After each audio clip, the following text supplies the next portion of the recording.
Nintendo's track record up to this point had been fascinating. NES, they dominated the entire industry. The Super Nintendo, they had to fight for it, but they ended up on top by the end. Yep. They've pretty much dominated the handheld market since it started. And then you get to like the 3D era with like the N64 and stuff, where the Virtual Boy was a colossal failure for Nintendo. That was their first major failure. Yep.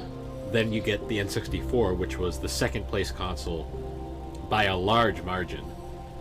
And it was like the first real generation they didn't win. Yeah. And also you had another failure in the 64 disk drive, which never even left Japan because it was that big of a failure. Womp womp. And then, continuing on, the GameCube. As much as the GameCube is a beloved little system, yeah, it was the third place console of that generation. And the gap between second and first was huge, so... Yeah. And there was only 3. Like, yeah, well, there was 4. The Dreamcast. Oh, there was 4. Oh, yeah. But the Dreamcast kind of died out before the gen The Dreamcast was over. Only on the market for 2 years, so... Yeah. It really didn't... The numbers are a bit skewed, and it's 4th, but it didn't really have enough time to be to do anything else. But yeah, the gap between first and second was so huge, and when you're the third place console in that generation, yeah, it's... So Nintendo was on a weird streak there.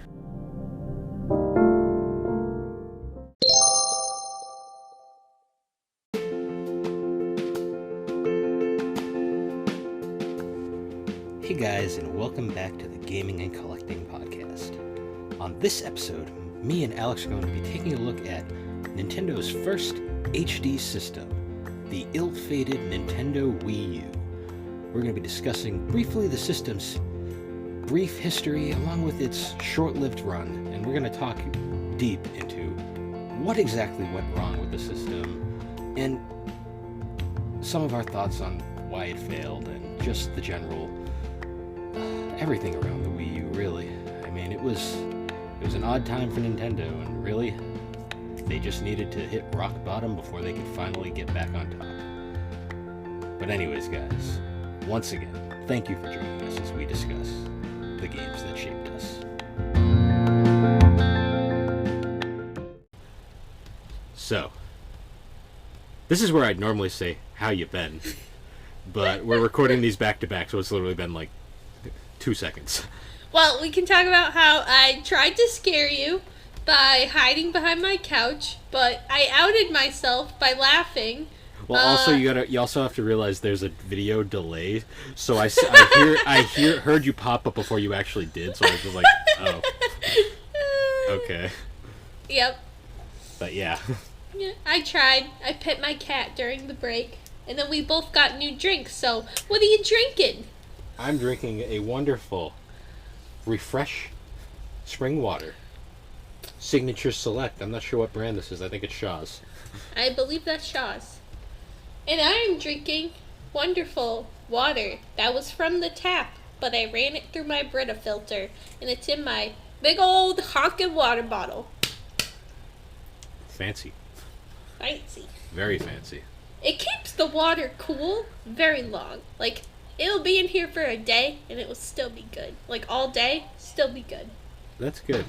By the time you go to drink it, it'll be cold now. Yes. Hey! Rude. I try to drink a lot of water all day, so I stay hydrated because I've been working out to lose weight along with my diet. So I've been using my row machine, and I've been doing at least 30 minutes of rowing every day. With a little weightlifting as well. I've been using my barbell and my dumbbells. So I'm trying. I just want to look nice in my cosplay and not look fat. Oh, shut it. Oh, you want to hear about some of the interesting foods that I've been eating because of my diet? So, can't eat. So it also works in like phases, what I'm doing, and then it kind of phases you back into like more things. Because right now I can't have any fruits or anything, but once I get past the first 2 weeks, then I can have fruit. But I've been eating cheese sticks, eggs, cucumbers, and salads, and a yogurt I found that has 0 sugar. So it's been great.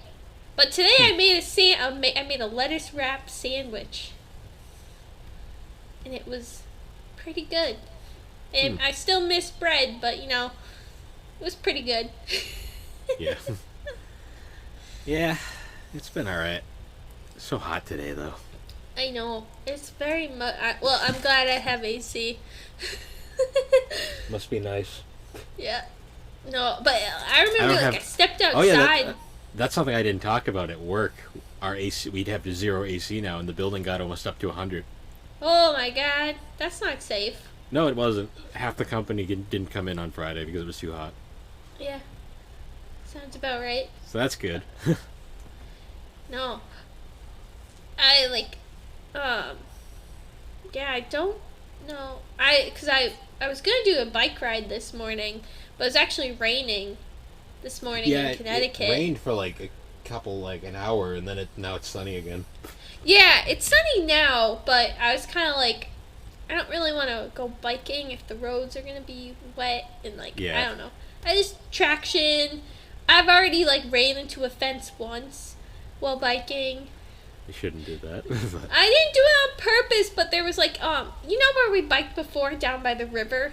Yeah. So there's this little bridge spot, which is a pretty tight, it's not very big and it's pretty tight curve. So there was these people, there's this kid that was coming, so my choice was or it's a dog or something. There's someone coming, and I ran into the fence to avoid them. And mom was with me, and she was like, "Oh my god, are you okay?" I'm like, "Yeah, I just ran into a fence." Was this before or after Mom's bike imploded? It was before her bike imploded. Oh yeah, I can talk about that. So, the funny part is that I believe she was sabotaged. So okay. my mom's bike. We were biking, and it's an 8-mile bike in total, but you can it's basically a bike down the Connecticut River, which is pretty nice for 8 miles, and then you go forward. It's 4 miles one way and 4. Well, it's 4 and a quarter. 4 miles one way and 4 miles back. And it's pretty good bike ride. I've been doing it every weekend for the past 3 weeks because I'm really trying to lose weight. And it's been really fun. But when me and Mom went, and she had her bike. And I inflated my tires before because I always do just in case, because it would suck if you started biking and then your tires were uninflated. But she was like, no, it's fine. And I was like, okay. And then we're on the way back, and her tires have completely deflated at this point. We're very close to it. So this nice gentleman came up and was like, "Oh, I have a bike pump. Here, I'll inflate your tires." But I noticed as he was doing it, you know how most you have to there's a little switch, you have to lock it on. He didn't press that switch, so he basically was de-inflating Mom's tires because the air will go psh. So he de-inflated. So Mom had to bike all the way back for 4 miles, and I was and we were walking at points too, and I was like, oh my god, I felt so bad. And I was like, please take my bike, and she wouldn't take it. So I tried several times, though. I was like, just take my bike. Yeah. I offered to let her stay there, and I'd drive down and pick her up, but nope, she wouldn't. She was determined to finish it on her bike, and then that bike was thrown in the trash, and she got a new bike. That bike imploded. Yeah. RIP bike. Yeah. But now she has the same bike as me. But hers is yellow and mine's blue. Mom likes yellow, so. She does. Our mom's a yellow gal. I like yellow too. Got my yellow water bottle. I like green and red. I like green too. I like green. I like green and yellow. And I like pink. Our entire podcast is centered around green, so. Yes. And some yellow. And yellow. And black. Like my soul. Yeah. Darkness. Ugh. Well, we've bullshitted along for 7 minutes now. Hey, I mean, that's pretty good for recording back to back, I do dare say. Well, I can do, because this somewhat ties into our topic. I did get a game in the mail yesterday. Oh, you did? What Yep. game was it? So I'm collecting Kirby games now, so I just got Kirby and the Rainbow Curse for the Nintendo Wii U. Oh. Because it was one of the few Wii U games I didn't have. Huh. It's also one of the few Wii U games that's still exclusive to the Wii U. Oh, that's funny. Is it because it's bad, or? No, I think it's because it's mostly because it's super integrated with the Wii U gamepad. Oh, okay. Like, it's one of those games where you have to touch the screen a lot to, like, do things. Yep. But anyways, going on from there, our topic for today's episode, we're going to talk about the Wii U. Wee woo. Wee woo. Oh boy, the Wii U. Wee woo. So this one's a bit deep, just because the Wii U is a fascinating console in its own right.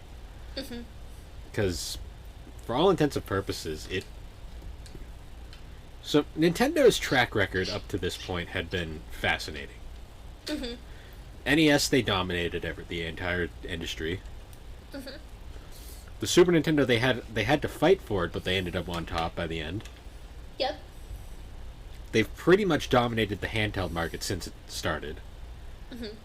And then you get to, like, the 3D era with, like, the N64 and stuff, where the Virtual Boy was a colossal failure for Nintendo. That was their first major failure. Yep. Then you get the N64, which was the second place console by a large margin. And it was like the first real generation they didn't win. Yeah. And also you had another failure in the 64 disk drive, which never even left Japan because it was that big of a failure. Womp womp. And then, continuing on, the GameCube. As much as the GameCube is a beloved little system, Yeah. it was the third place console of that generation. And the gap between second and first was huge, so... Yeah. And there was only 3. Like, yeah, well, there was 4. The Dreamcast there was 4. Oh, yeah. But the Dreamcast kind of died out before the The Dreamcast was over. only on the market for 2 years, so... Yeah. It really didn't... The numbers are a bit skewed. It's 4th, but it didn't really have enough time to be to do anything else. But yeah, the gap between first and second was so huge, and when you're the third place console in that generation, yeah, it's... So Nintendo was on a weird streak there, and then the Wii comes out. Yeah, and they're back on top. And they win the generation for the first time in decades. Yep. Because their system was very cheap, was a new concept. Unfortunately, though, this would also begin one of Nintendo's biggest problems in their entire run, where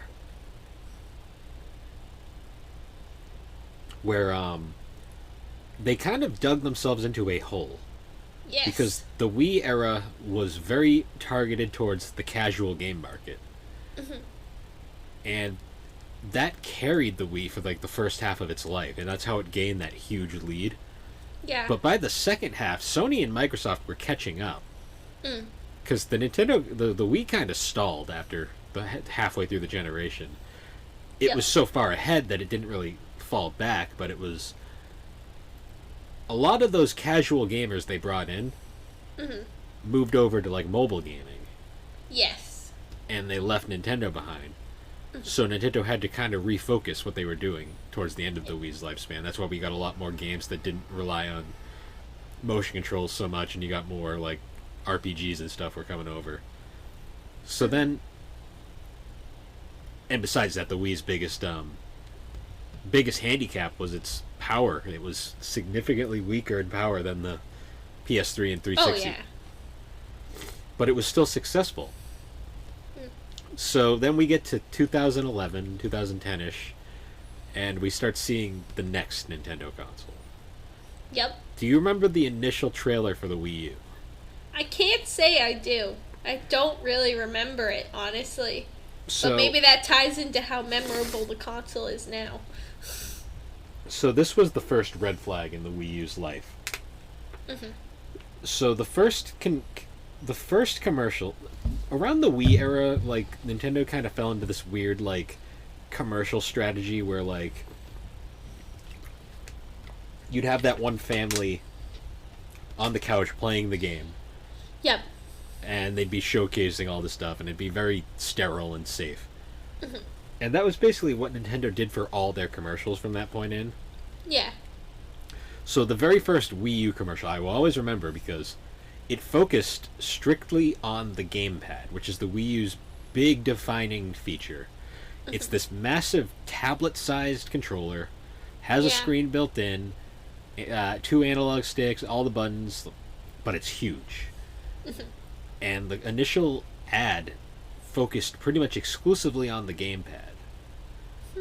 The console is in the background of the trailer, but it's way in the back, and at a first glance, it just looks like a Wii on its side. Yeah. So that's already a red flag right there, because now not only because the biggest problem with that commercial is if you were a casual like person who doesn't follow gaming news, you probably just thought, oh, that's another add-on new thing for the Wii. Oh, you got this tablet controller now. That looks interesting. I'm probably not going to buy it, but hey. So they're changing the color scheme. Interesting. But that's the thing, though. They really didn't change much because it was still using the Wii branding because they didn't want to drop it. Yeah. So a lot of people didn't even realize it was a console. Like, yeah. So that was strike 2, the name. The name was kind of unclear. And then strike 3 was this system did not know who its audience was. No. Because the trailers kind of... So it seemed like Nintendo was trying to get back the hardcore gaming crowd. Because they were showcasing the graphics, all the games, because they were showing all these like mature style games at the time. But then you see the ads, and the ads are still doing that same Nintendo family-friendly, safe kind of gameplay, and it was like, who is this system for? Yeah, it didn't really have the tone set in the advertising. They didn't really gauge the customer. Well, here's the problem: the people they didn't really know their customer. Honest, that's what it kind of sounds like. The people that they were trying to appeal to with the hardcore gamers, they saw that commercial and went, "Nah, I'll just stick with my PS3 or my PS4 or whatever." At this point.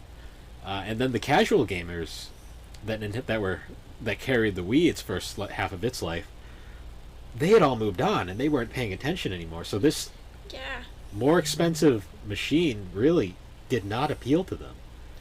So that's already 3 strikes already that's leading. Well, especially when they first advertised it, like as if it was an add-on, I almost think they probably would have been more successful if it was an add-on. No, I think it actually would have been less successful if it was an add-on. Oh, really? I don't know, well, though. Because Alex, you had to realize the casual gamers that would have appealed to were gone. Oh, true, yeah. No. Everyone would have just seen that and been like... I feel like they just didn't have a win over... Like, I don't think anything they... Well, I don't know. It just seems very complicated. See... If the Wii U tablet was just another add-on and I saw it, I would be kind of like, why? I'm like, what's the point of that? No, I would have just passed. No, that makes sense. Unless there was like a game that really made it stick out. Well, unless they put this might be jumping ahead, but I feel like if they added it as an add-on, they would have needed to put Mario Maker with it. Well, which is a game that really, really works with the tablet.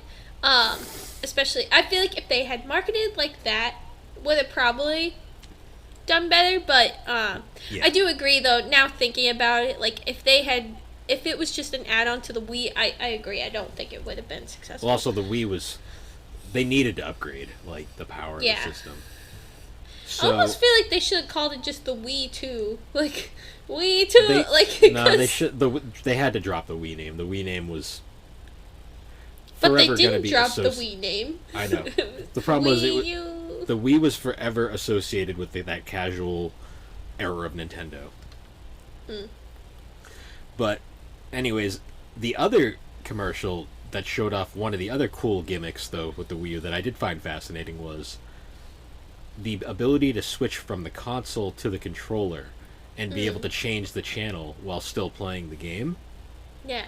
that was a fairly fascinating idea. The problem is, the majority of people who probably own this thing had their own TVs.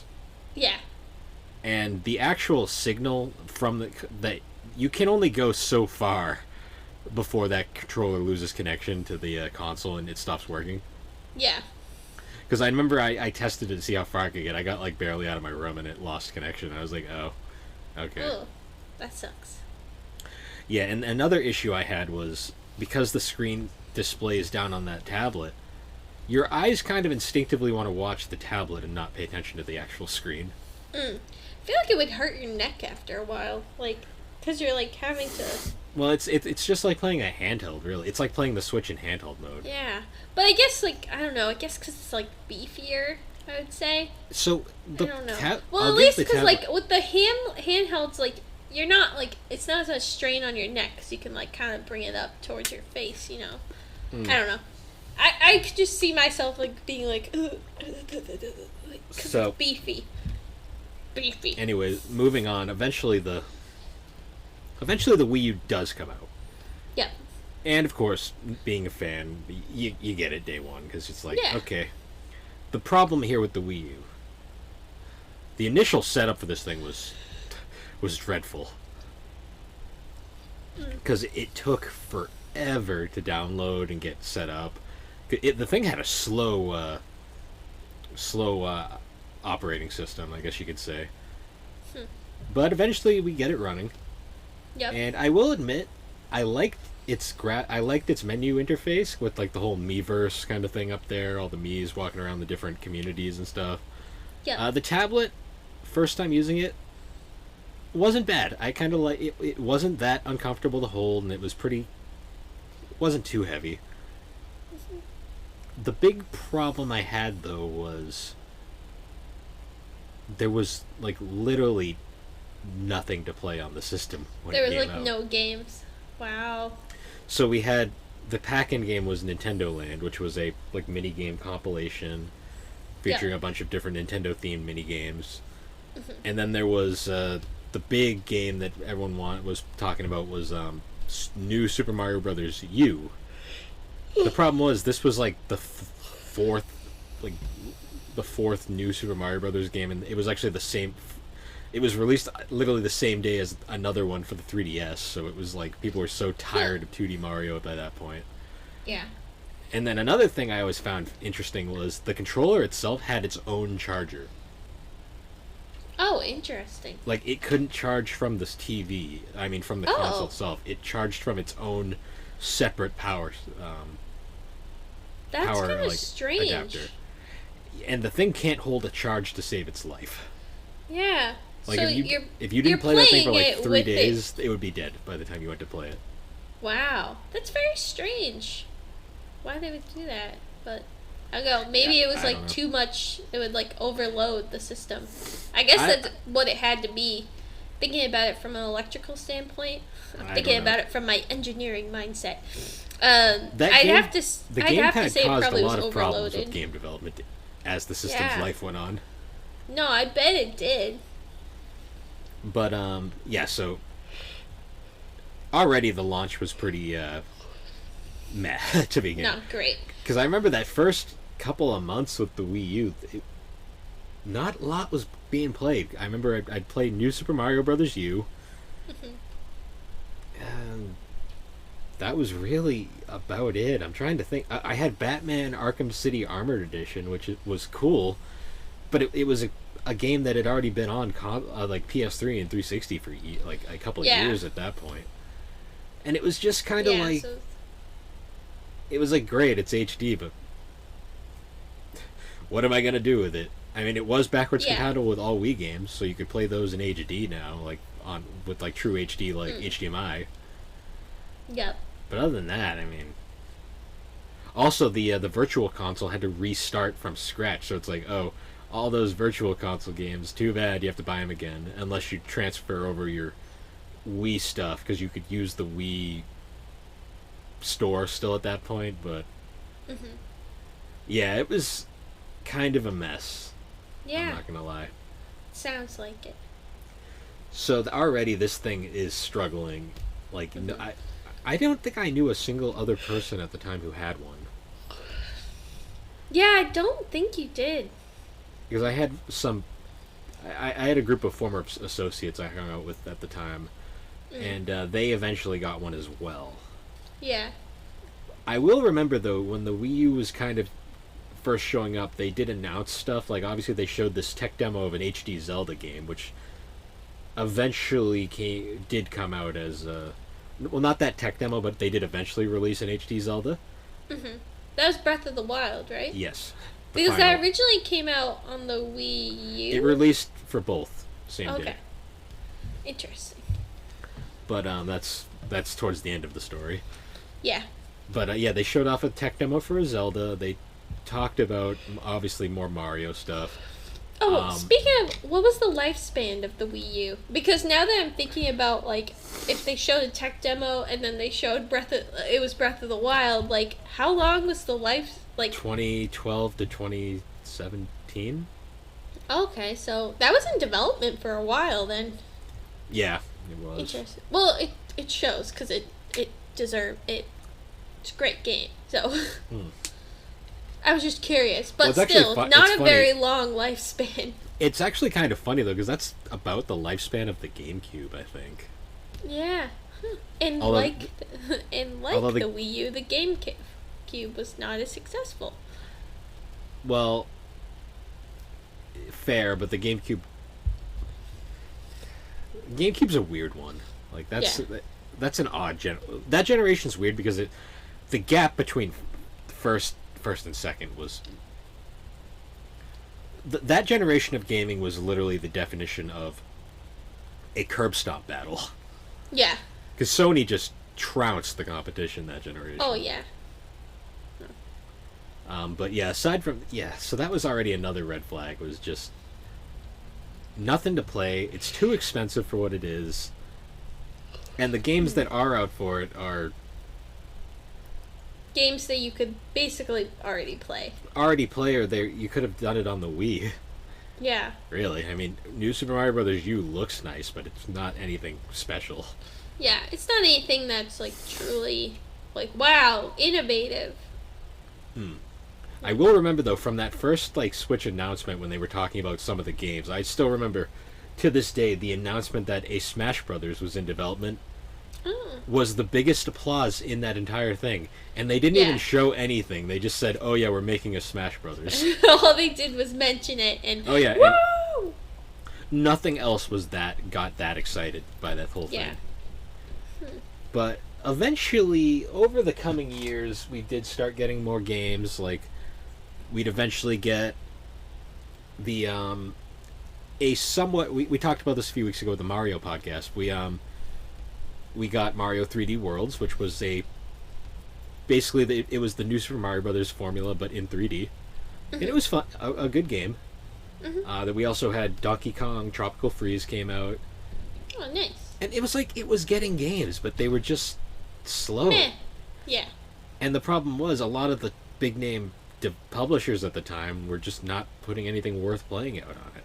Like, EA flat out wasn't releasing really any games for it. I mean, I think that you got Mass Effect 3,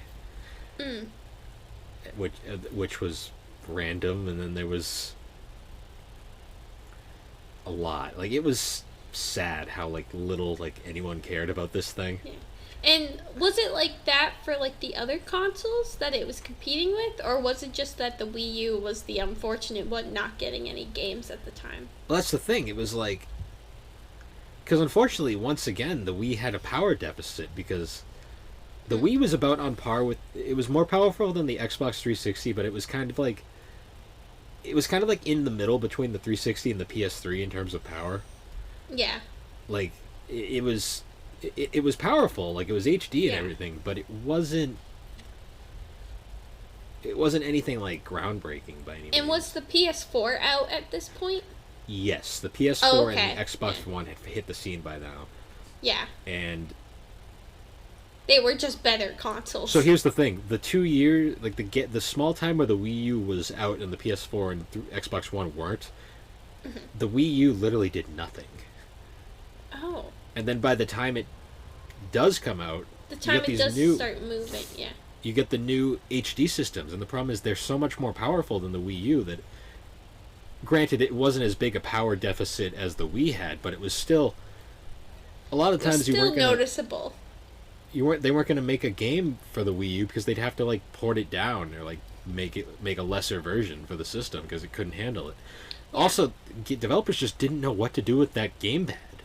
Yeah, I feel like from a developer standpoint, like looking at the gamepad and like, I feel like you'd have like I don't think it was their best thought out thing. The idea was decent. I feel like they almost like were like, oh, let's make a console version of like the Nintendo DS. That's almost what a lot of people thought. Yeah, and it's so funny because like the DS did great, but for some reason it just did not translate. The difference is though, the DS was a handheld. Yeah, no. Yeah, that's fascinating. I really and the DS also had quality hardware, quality software, pretty much from its entire run. Yeah. And, I mean, I feel like, too, though, like, I mean, like, you know what you're getting yourself into. Like, you got your little screen, you got your touchpad, blah, blah, blah, blah, blah. Like, that's part of the DS. And I feel like that's such, like, it kind of, like, ingrained itself as a handheld way of gaming. So I feel like it already kind of set itself up for failures, like, especially where you couldn't take it with you on the go. Like, yeah. My thing is, I think the technology just wasn't there yet for what they were trying to go for. No. Another thing, too, is it's like, when it comes to the DS, my favorite games are the ones that use the second screen as like a map or like a menu thing. Mm-hmm. And I feel like there just wasn't enough Wii U games that truly just capitalized on that. They were always trying to do something bizarre. I feel like developers should have treated it as if it was just, like, kind of treated it like a DS game where, like, that's that and that's your map, because I think it would have been more successful if it had. Well, some games it did work like that, where you could use it for like map and item management. And that was nice. But other games were trying to use it for like 2-player co-op, or one player would be looking at the screen and the other player would be at the screen on the gamepad. But I guess that like to do that, it had to like cut the system's CPU in half. Oh wow! And the Wii U already had a slow CPU to begin with. Yeah. Like, it was just badly designed from that standpoint. I feel like, thinking about it, like, I think the Wii U was kind of like oh no, like, we need a console, like, to compete with the Wii U. The Wii U was basically, Nintendo was worked themselves into a rut with the Wii, and when that rut finally, like, caught up to them, they thought, oh shit, how are we gonna... We got to move on. But the problem is Nintendo still didn't... Nintendo, even to this day, Nintendo still thinks it's 1995 sometimes. Yeah. And that's their biggest issue. But the Wii U did have a few glimpses of hope during its run. Okay. But before we get to that, we're going to take a quick break, and we'll be right back. Woo!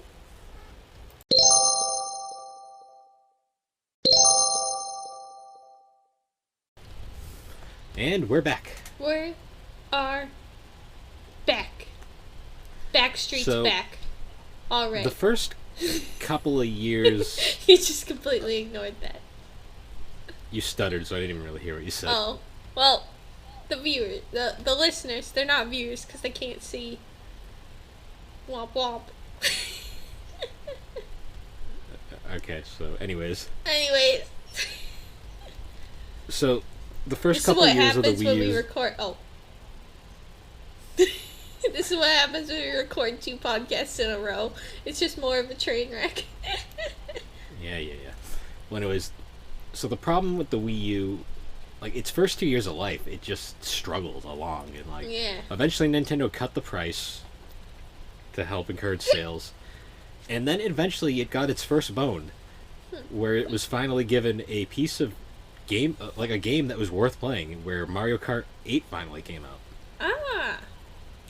And Mario Kart 8 was a phenomenal Mario Kart, aside from the battle mode, but we don't need to talk about that. And it was online. Yep. And the online was pretty competent. Mm-hmm. And honestly, it was a great game. It sold really well, and it gave hope that it's like, okay, maybe this thing will finally start picking up some momentum. Mm-hmm. And then after Mario Kart 8, immediately it was like nothing again. So it was like, all right, it's like, we know that you can do it, Nintendo. You can make good games, but it's we like, believe in you. We believe in you. Yeah, and it was just one of those things where it was like they one step forward and three steps back. Yep. But then eventually, of course, we start getting more word because obviously Smash Brothers is a thing at this point. That the new Smash Brothers, which was coming out uniquely at the time for the Wii U and the 3DS. Mm-hmm. But then we also had a few other games like here and there, like a new Star Fox was announced. Oh. Hadn't had a Star Fox in years. Nice. Mario Maker, that was a big one. Yes, that one was a big one. The make your own Mario game. And then feel like they should have developed. I mean, I don't know when it started development, but like I feel like that should have came out when the console came out. And so the story behind Mario Maker was it was originally just designed as a tool for making like 2D Mario games. Yeah. And the developers thought it was really fun, and they realized we should make this a game. Yeah. So yeah, that eventually was released as a game. I mean, obviously Mario 3D World was out by this point. That was a good game. Hyrule Warriors hit. So it was like it was finally getting games. Yeah, it was picking up. There was things to play. The problem was though they weren't selling consoles. Huh. And I mean, by this point too, I mean, because the 3DS struggled initially too, but it picked it back up. Yeah. But the biggest issue too was also just the system wasn't selling. Games coming out were very sporadic when they would release. It did get a big jump with Smash Brothers though. Yeah. I mean, because obviously everybody big into Smash Brothers. And then there was also the Star Fox did come out though. That was kind of a disappointment. Oh, it wasn't very good. It was just the way it was designed because they put way too much emphasis on the gamepad. Yeah, so it wasn't really fun to play. It was more of a pain in the ass to play than anything. And then there was also the Wonderful 101, which was an interesting concept that no one played. Yeah. So it was kind of like things were coming out, but some of them were even like things that people were excited about, and then they became like disappointments. Yeah. Oh, and then also Pikmin 3. That was another big game that came out. Was that one disappointment? sold well. Oh, okay. No, it sold well. That was a good one. Okay. That was actually Pikmin 3 was one of the first real quality games to come out for the Switch. I mean the Wii U. Interesting. Because that one came out pretty early in the system's life. There was also Bayonetta 2. That was another big one. Yep. Which came with a full-on port of Bayonetta 1 as well.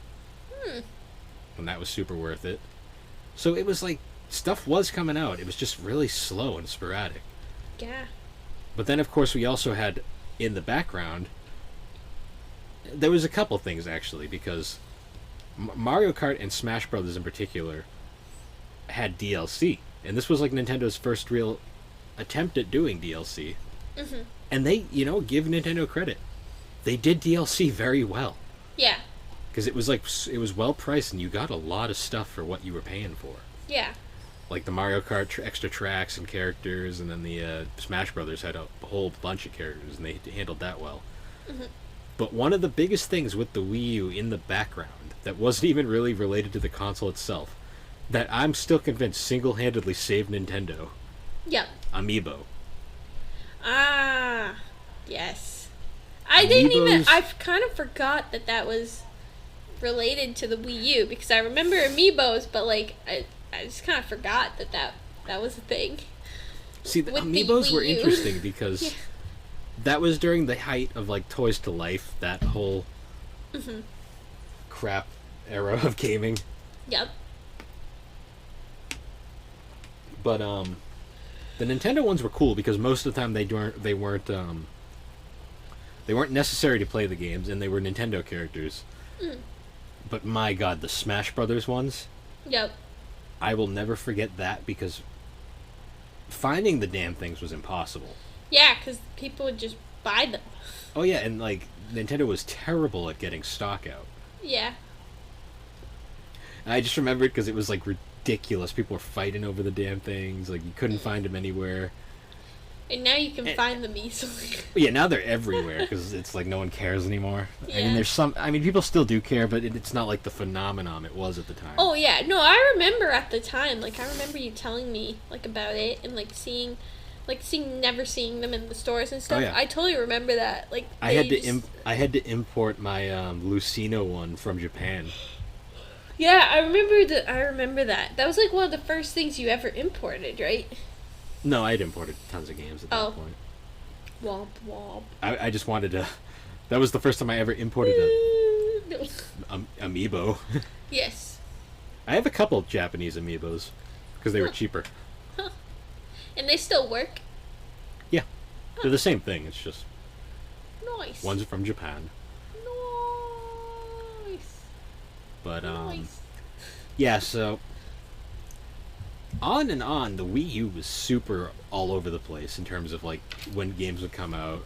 There was also the infamous three game Sonic deal that we talked about in the Sonic podcast with Sonic Lost World, which was a crappy Mario and Sonic at the Olympic Games game, and then the infamous Sonic Boom.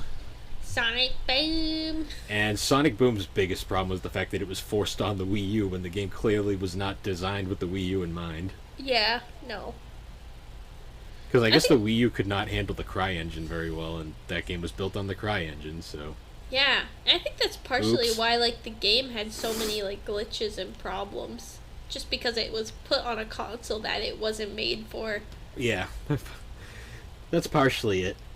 And then, of course, you wanted to talk about the Animal Crossing debacle. Oh, yes. The Animal Crossing debacle.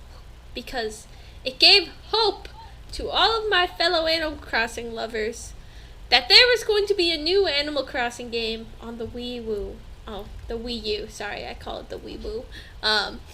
And we were all so excited, and then we come out, and we especially see because like, before you get to that, there was this little, like, thing from the Miiverse that was, like, this little, like, 3D, like, plaza thing that you could hang around in. Yep, so it gave us hope. They, like, had all the 3D characters, and we were like, whoop, this is so exciting. And then it comes out, and it's a stupid party game. And it's not just a stupid party game. It's not even fun. There was no mini games. Like, while you're playing, like, I think it did have mini games, but, like, you didn't actually play them when you were going through the boards. It was boring, and it was stupid, and it was a disgrace to Animal Crossing. That's my rant. Yeah. And then mostly it was because they teased us thinking that it was going to be, like, an Animal Crossing game, like an actual game, and then let's it be was fair. a party game. Let's be fair. If the Wii U hadn't failed, it would have eventually been a game. Yeah. But that's beside the point. Yeah. Another big release for the Wii U, actually, which was a bit of a background thing, was the Virtual Console was still getting games, and one of the big key games that came out was they finally re-released Earthbound. Huh. And along with officially releasing the Mother 1, now retitled Earthbound Beginnings in America. So that threw everyone a bone, because it was like, finally, like, they're actually releasing things. And it brought some more attention to the Wii U. The problem is, though, it's like, it still just wasn't selling.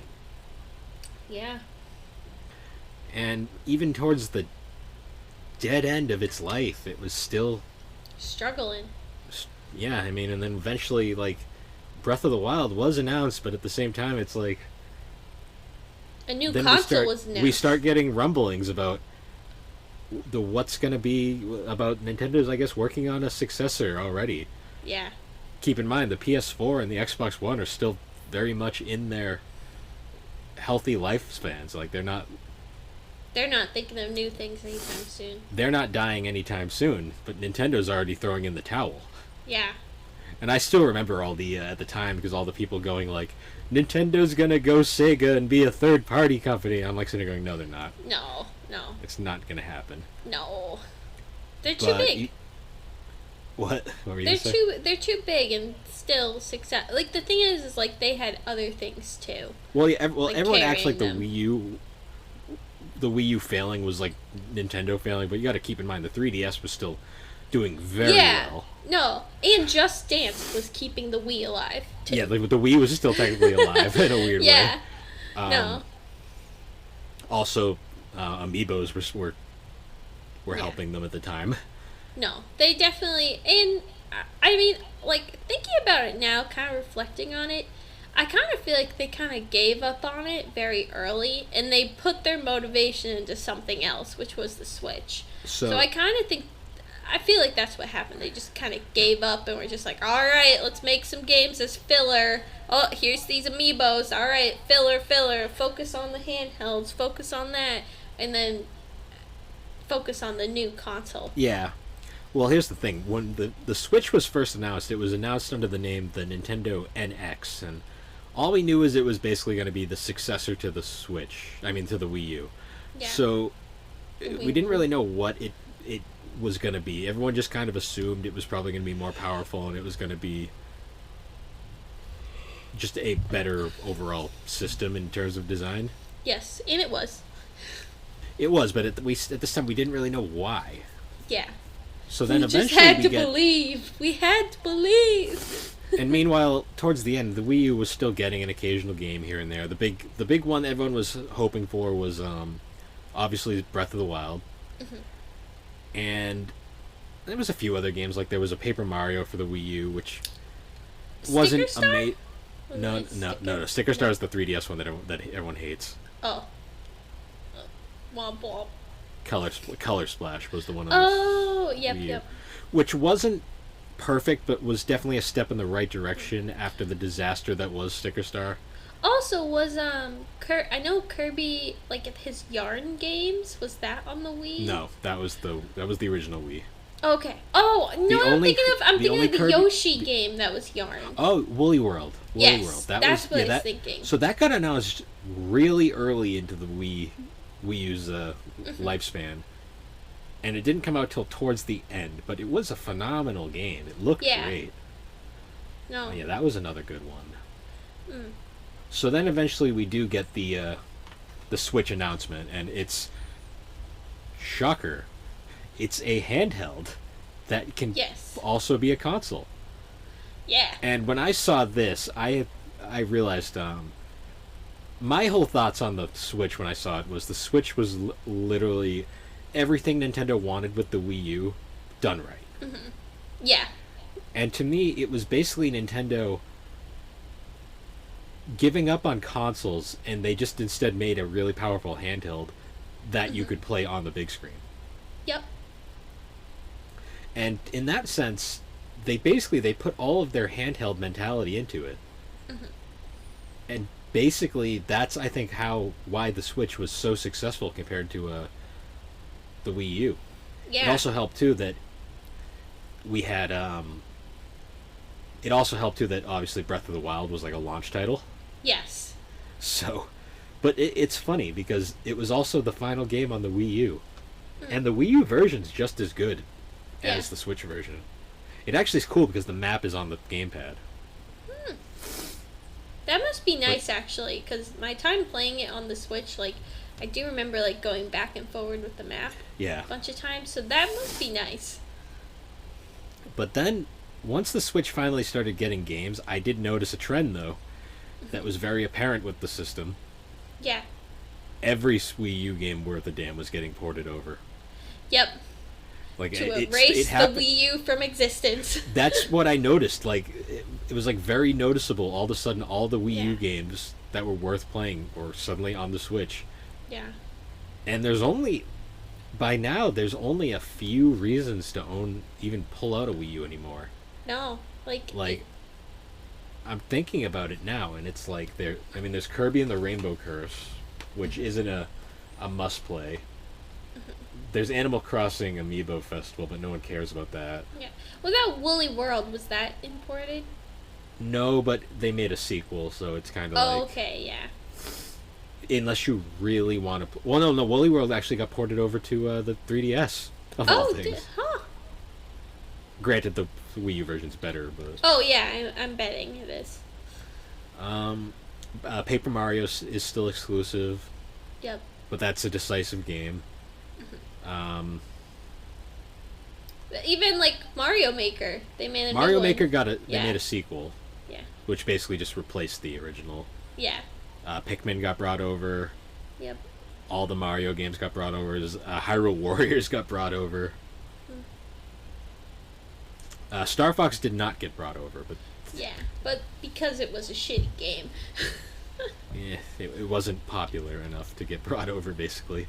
Yeah. And it's kind of at the point now where it's like, there's only a few niche reasons to pull out the Wii U. No. I mean, I guess if you want that whole experience of using the gamepad, like, that's a reason, but So, fun fact: it's not really that great of an experience. The last time I wanted to play the Wii U, I got the system all hooked up. I couldn't play it because I couldn't find my damn Wii U gamepad charger. Ah, that sucks. Yeah, that was like a poor design, but I'm assuming it has to do with like it wasn't capable of charging. I doubt on the Switch other. could have. I doubt the Wii U could have charged the console. No, charged the controller through the console. I doubt it too, but it still was very poor. Cause that sucks. Cause like if you lose the charger, like sucks to suck. Like it's weird though because nowadays the Wii U is jokingly referred to as Nintendo's biggest failure, even though it's no Virtual Boy. I mean. No, yeah, it's not that, but it is a fail. Like it did fail. The fact that they gave up on it shows it was a failure. Yeah. Also, I kind of feel like, honestly, like after talking about it, it doesn't really feel like they ever really tried. Like, didn't even really seem like they gave the effort. Nintendo had no direction. Yeah. I mean, no direct. That's one thing that shows there is no direction when it comes to that, and I think that's also where like game developers struggled because I feel like they were probably just like, here, make a game with this, and they were just like, what the hell do I do with this stupid gamepad? And they were just trying to utilize it, and I think that's why you got so many shitty games. Rather than like the companies that like just used it as a map, like the people who really tried to use it, I think that's why they struggled because they were like they didn't know what to do with this. It doesn't help too that they were still desperately like trying to hang on to that small little percentage of like casual fans that didn't care anymore.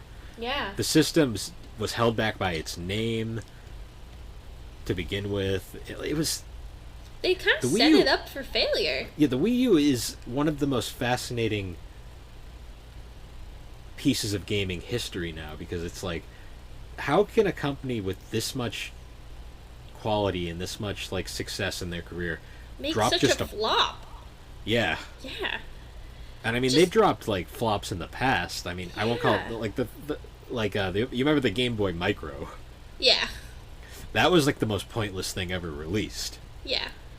But even that isn't considered the failure that the Wii U is. No. I just think like everything they did was bad because it comes down to like we talked about in the beginning, the marketing was bad, the original lineup was bad, the rate of actual good games coming out was bad. Yeah. So many gimmicks everywhere. Yeah, it was like bad. I almost wonder if like the Switch was like in like someone's mind for like a long, and they really took that long to develop it, and the Wii U was just like a I don't think the Wii U was a stopgap. I think the Wii U was. I think they wanted to do the Switch in 2012, but just it wasn't feasible. Ready. And the Wii U is what was feasible at the time. Yeah. No, I agree. I think the Switch was what they really wanted to do, but they didn't have the capabilities or the feasibilities to do it at the time, and they needed something to compete with like the other consoles that were eventually going to come out, so they had to come up with something. And then, well, I mean, they had to because they were falling so far behind in power, and the PS4 and Xbox One were coming quick. Yeah. I mean, granted, Sony ran away with it again, but yeah, it is. It's very fascinating. Well, because it's ironic because as much as Nintendo was screwing up this entire generation, Microsoft was screwing up just as hard. Oh yeah. Especially at the beginning.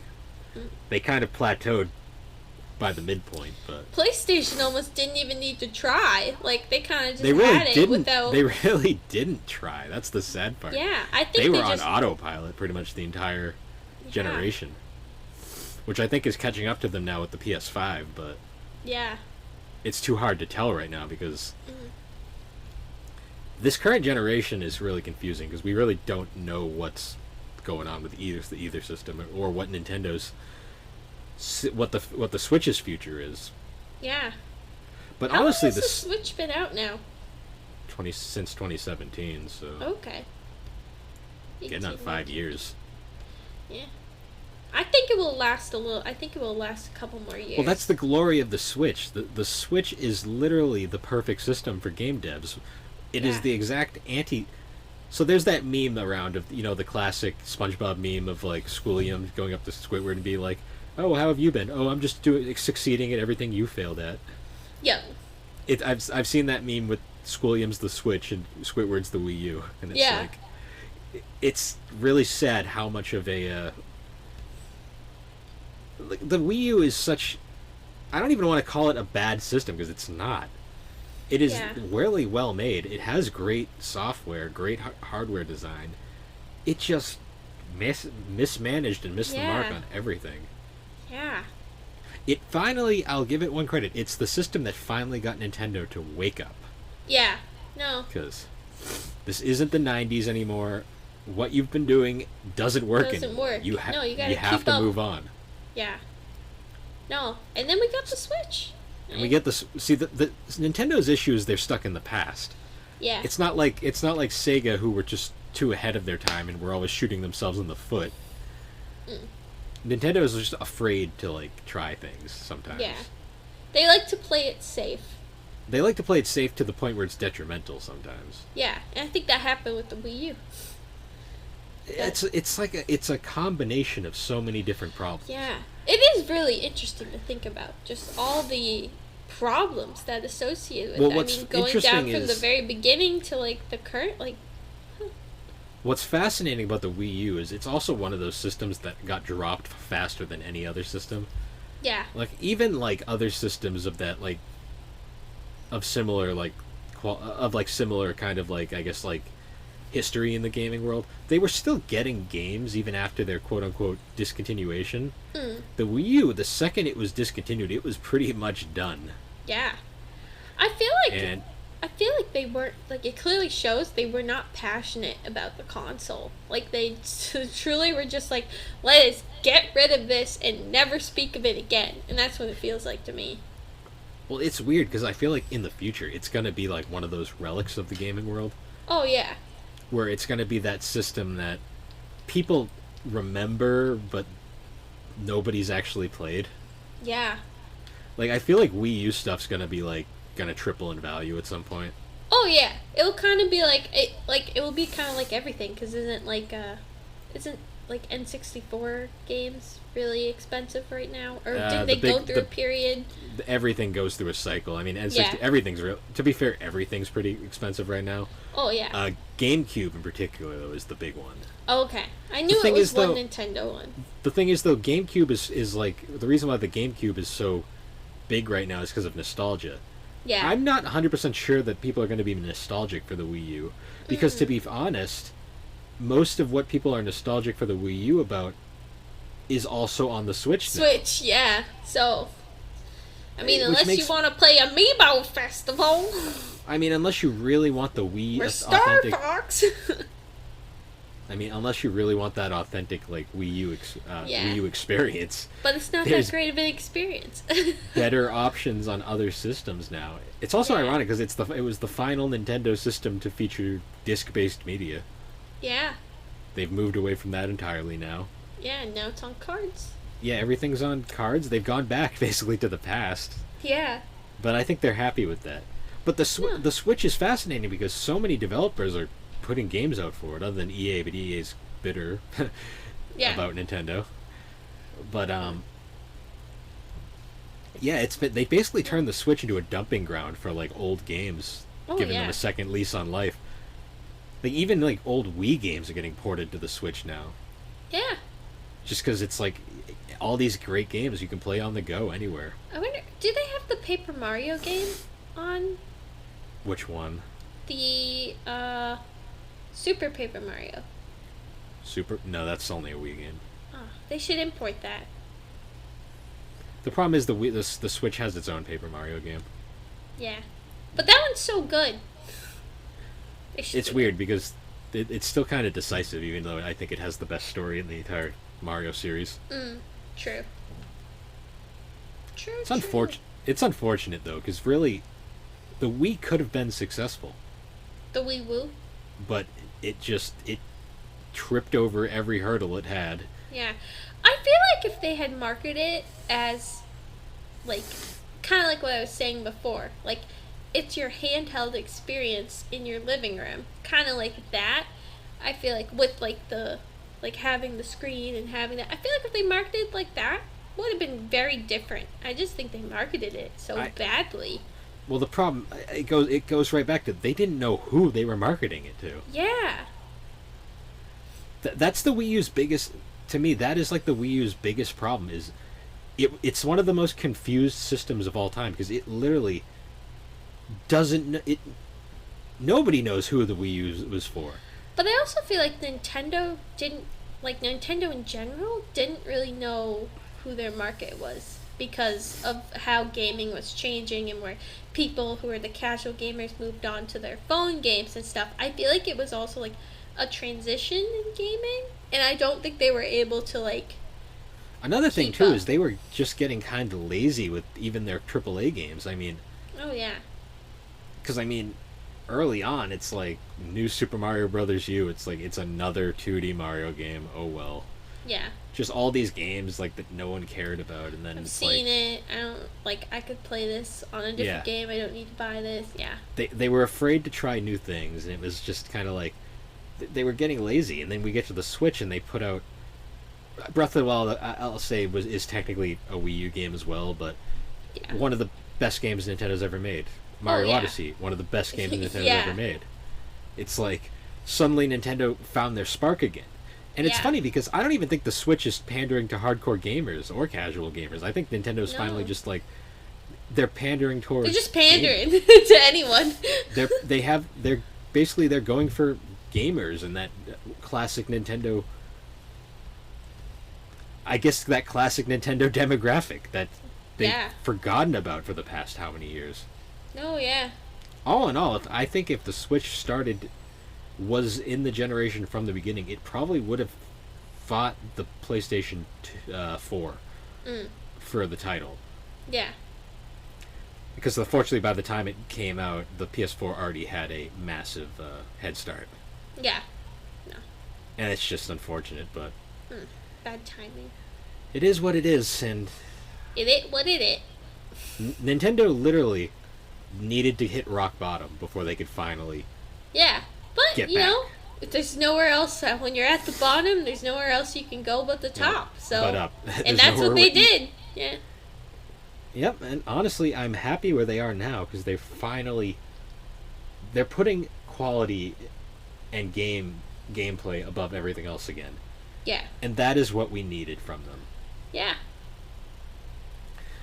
But yeah, the Wii U. Wii U. Well, it's going to be a relic in the future, and I'm curious to see what its history is like 10 years from now. No, I'm very curious too. It'll be interesting to see. Maybe we'll still be podcasting by then. Who knows? Who knows? But anyways, guys, thanks for joining us on this little discussion about the history of the Wii U and what went wrong with it. Yep. But other than that, the Gaming and Collecting Podcast is made on Anchor Podcasts, and you can find us on all your major podcasting platforms, particularly Apple Podcast and Spotify Podcast. And you can also follow us on Twitter and Instagram. On Twitter, we are at GNC_podcast. I was headbanging. Okay. And on Instagram, we are at gaming_collecting_podcast. Under the underscore with the other underscore. But anyways, guys, once again, thank you for joining us as we discuss the games that shaped us, and we will see you all next time. See you later. All right, have a good one, guys. Bye. Bye. Bye.